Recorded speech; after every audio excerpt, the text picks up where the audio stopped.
তো welcome to my নতুন blog. ঠিক আছে, তো তোমরা সবাই কেমন আছো কেমন নাই কমেন্ট জানাবে। আর কদিন তোমাদের দিকে জল করেছে সেটাও কমেন্ট করে জানাবে, ঠিক আছে। তো আশা করি তোমরা সবাই ভালো আছো। তো চলো, আজকের ভিডিওটা হবে সীতাকুণ্ড নিয়ে, ঠিক আছে। তো সীতাকুণ্ডর পাশেই আমার বাড়ি, ঠিক আছে। তো এটা নিয়ে আমি ব্লগ করি নাই, তো সবাই বলছে এটা নিয়ে ব্লগ করে দে, তারা একটু উঠে, ঠিক আছে। তো চলো সীতাকুণ্ডের দিকে দেখাচ্ছি তোমরাকে। এটা সীতাকুণ্ডর মাঠ, যেখানে শিকার সব হয়, ঠিক আছে।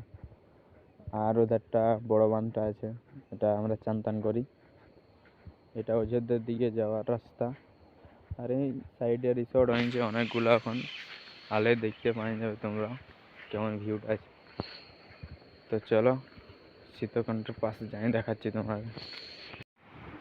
এই যে সীতাকুণ্ড, আর এদিকে অনেক লোক এখনো আসেই, না আসা নাই।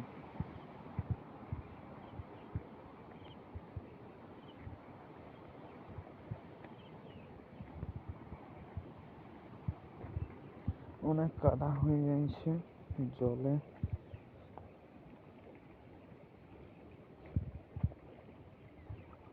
যে ভুবড়ি সীতাকুণ্ড জলে কাদা, মানে খুবই বৃষ্টি হয়েছিল, ঠিক আছে। বৃষ্টির অবস্থা এই যে।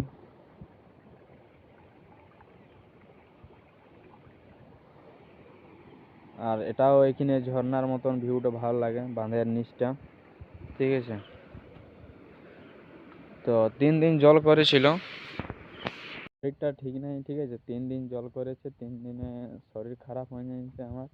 তো ওই জন্যে ভিডিও দিতে পারিনি।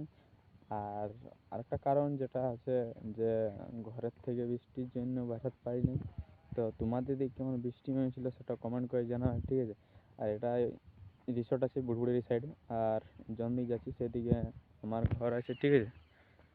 তো মেলা দেখতে আলে দেখতে পাই যাবে ভুড়বুড়ির ভিউটা, ঠিক আছে। তো তোমরা কমেন্ট করে জানাবে যে কে কোথার থেকে দেখছো, তাহলে জানবো যে কে কোথার থেকে দেখছি, ঠিক আছে। তো ঠিক আছে, চলো ভিডিওটা আজকে এখানে শেষ করছি।